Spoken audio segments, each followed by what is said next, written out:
I'm not restricted to here, so I'm already wired up, so I press a button, I think I'll blow up. So I'm quite fortunate because usually I always get the session after lunch. I think the organizers have been kind and they've given me. So usually I prepare such to cater to sleeping audiences, but don't worry, I think with all the statistics, I'll finally put you all to sleep. It's good to see a turnout. It's been a while since we've all met in person, and we're getting back to a normal life. So mindful that the clock has already started ticking, I think I'll get on to my presentation.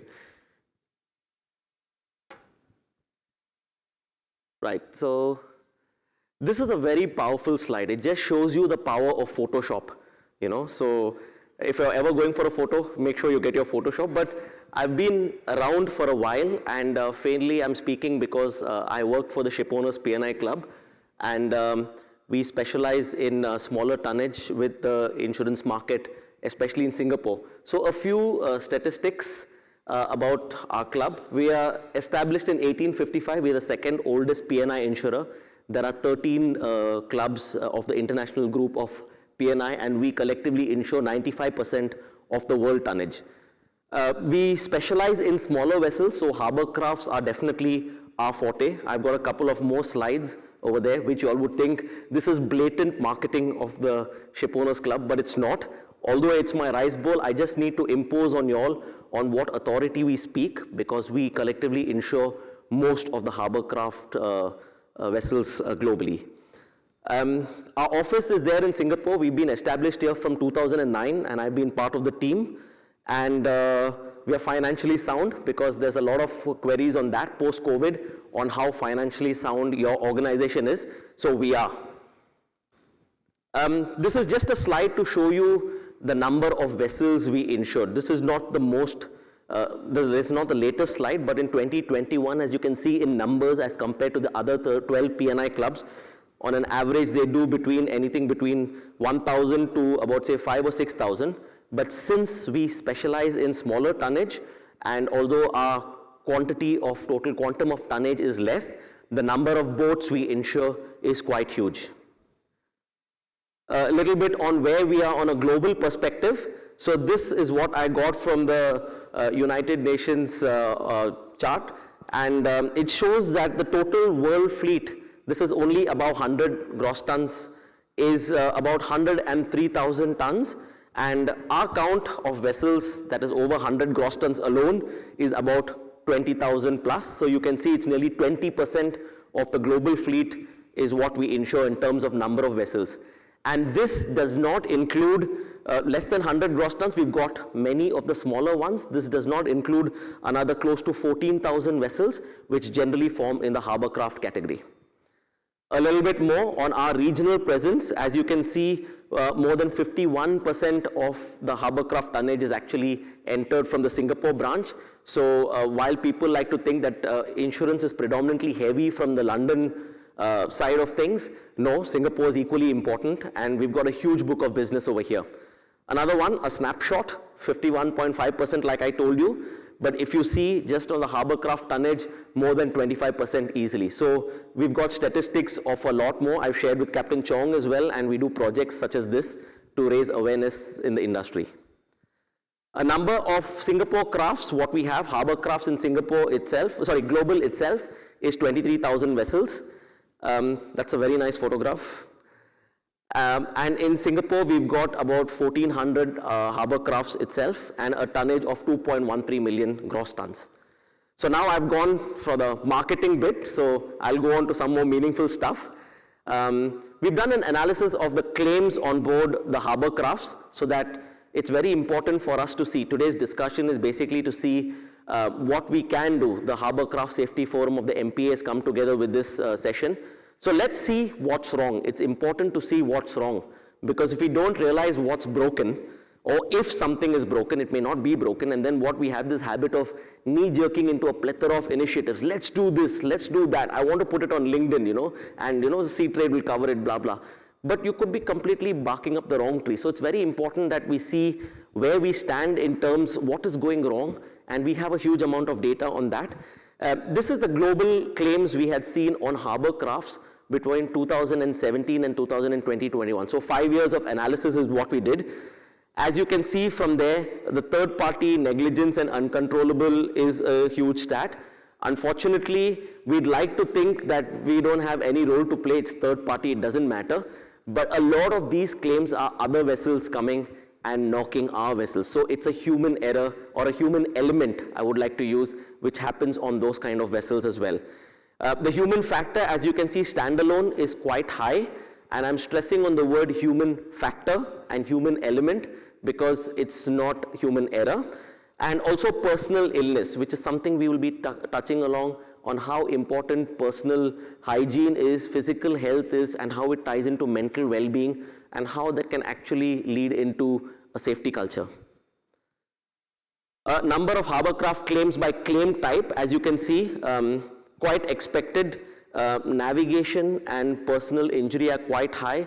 In the Harbourcraft from the community over here, pollution is not exactly something of a huge magnitude we expect from here. And also cargo claims, it's minimal because not exactly cargo carrying vessels as such, but navigation, because we were having this conversation earlier with Caroline and all that, and we were just talking about how congested our waters can be, but it's not impossible to navigate, but you need to be experienced and have a square head. You need to be focused, you need to be motivated, and that all ties in with well-being, etc., which we will be covering during our panel discussion. Oh, this is a very colorful slide, and I was specifically asked to make it so bling bling, not to wake you all up because it's a morning session, but we had to be able to discern this. I wouldn't go too much into the slide because I'm not a numbers monster, but just to show you the human factor is quite high. Inadequate maintenance is also a factor. Inadequate maintenance is not necessarily machinery breaking down on its own free will. We humans have a huge role in maintaining that and making sure that they are purring to optimum levels. And of course, personal illness is a huge spike over there. I've broken down the claims as such so we can see how it is per type of claim. The total number of Harbourcraft claims in Singapore in those 5 years costed 1.2 million. We've already said cargo claims are not a huge magnitude as such, not a worrying trend as such. An average number of 78. So the cost of an average Harbourcraft claim with regard to cargo was about $16,000 approximately. Going to navigation claims, this is one of the higher quantums if you remember from the earlier charts. The total cost of claims in the last 5 years was about close to 7 million, which is quite a lot of money. When you think Harbourcrafts, small vessels, really not huge claims, you would be surprised.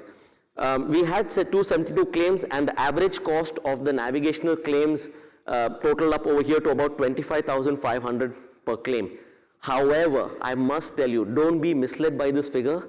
Navigational claims can be very, very expensive. So please don't go away with a false pretense saying that if I have a claim, it should be about $25,000 from Captain Hari. Yeah, I should be able to stomach that. It's not. If you've been following the news recently, the Tasmanian tugs, there was bad weather and we had casualty with 2 tugs of Tasmania, and the club was involved in that. Just those 2 vessels, I can tell you, has run into several millions. So it's not necessary that these stats are so sanitized that it'll be a nice 5-figure. It could be a 7 or 8-figure claim. So don't be disillusioned by this, and make sure you have proper insurance. I must say that because I'm from the industry, and you should be well covered. Illness and injury claims, I've clubbed this into one because these are people claims. As you can see, they're quite high. There is one trend that they're always high. So it's nothing about you have up and down years. People claims are quite significantly high throughout the year. And this is quite close to our navigational claims, $6 million over 5 years, over 300 claims, and about an average of 18,000 per claim. However, again, the caveat for all these claims is don't think that you will get away lightly. The moment you think you're okay, it comes in numbers and it can be quite high. Pollution claims are not significant over here, $170,000. Now we've come down to pennies. We're only talking in thousands of dollars. 20 claims and about 8,500 per claim. So this is just to give you an average to see from numbers if you want to discern what trends there are. I don't see any particular trends. I just see the claims happening, and this is something we have to work together and bring them down. So I've already spoken about this on the crew injury claims. It's been broken down, but I think a lot of it we're talking about crew focus. I think it's just that people mind are not on the job. Our minds are also wavering after COVID. I mean, we shouldn't hold it as something that's significantly specific to seafarers on harbour crafts. We ourselves working from home, today shall I work from home, or today can I, go to the office as such. We ourselves are governed with so many of these factors that it's really not, you go into office 5 days a week, you sit down in front of your desk, you focus. Those days are gone. I hope it comes back, and I'm not sure everybody in the room agrees with me, but it just helps to stay more on the job.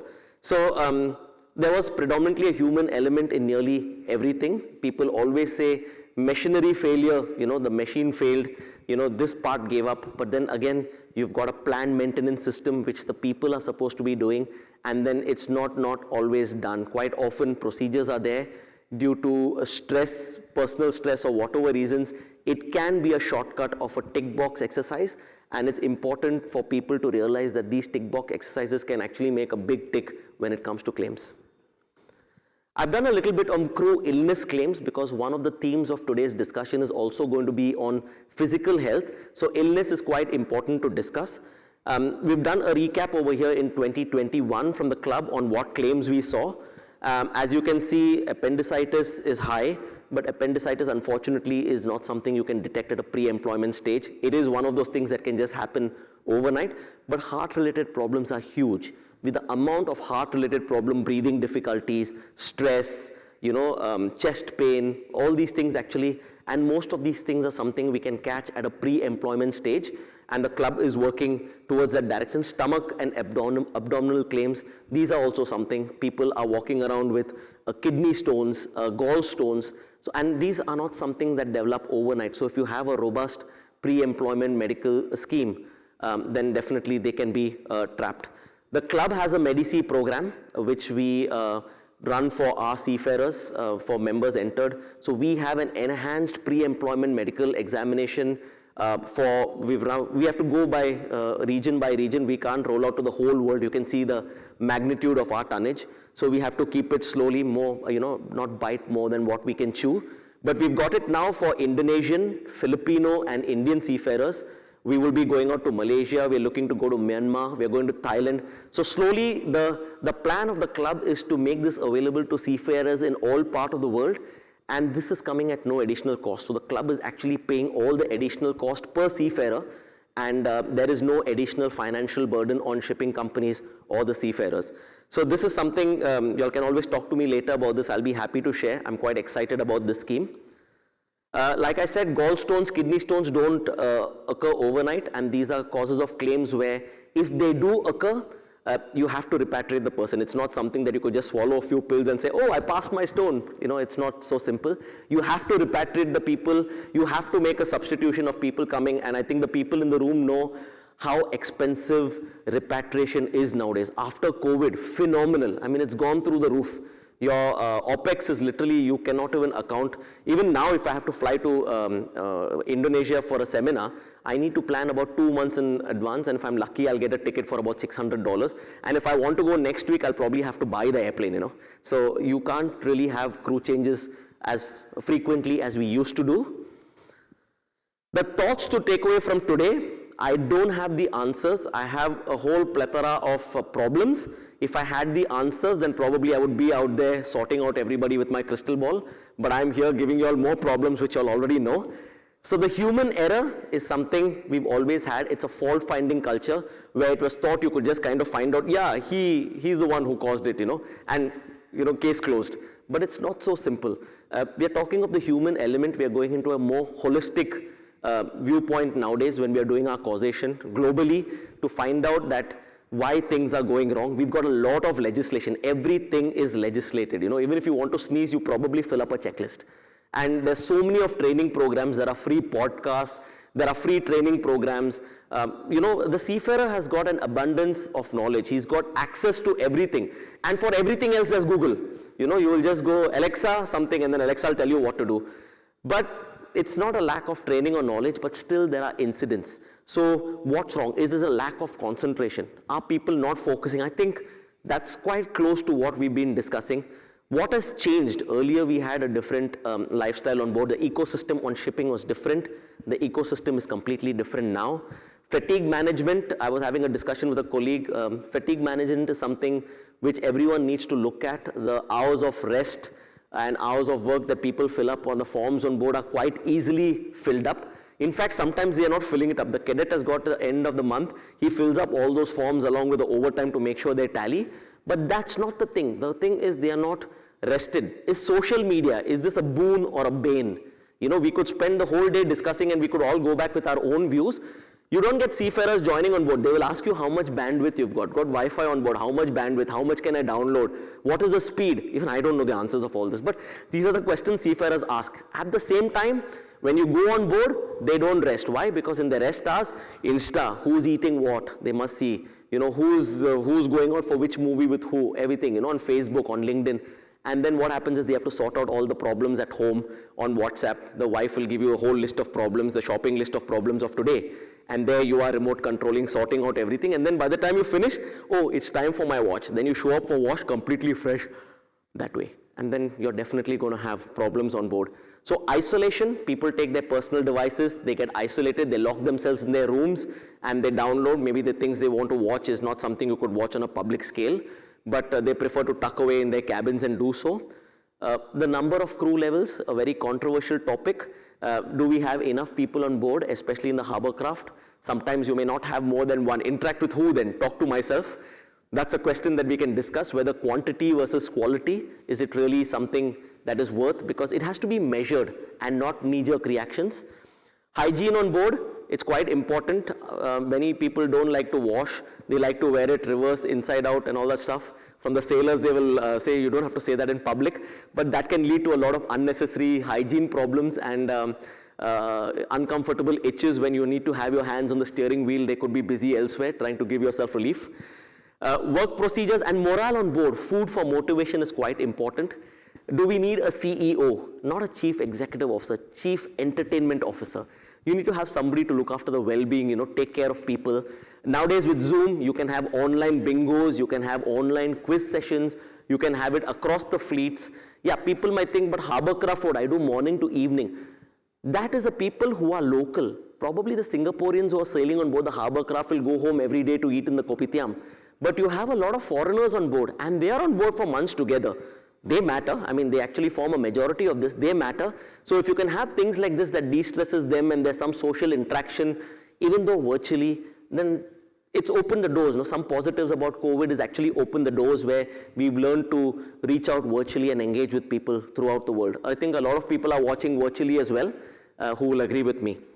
So these are a few thoughts to pave the way for the next thing. I've not touched on fatigue management because our next speaker, Mark, has said, that's my territory. I'm talking on this. Don't you dare venture. So thank you very much. If there are any questions, I think we will take them later via Pigeonhole.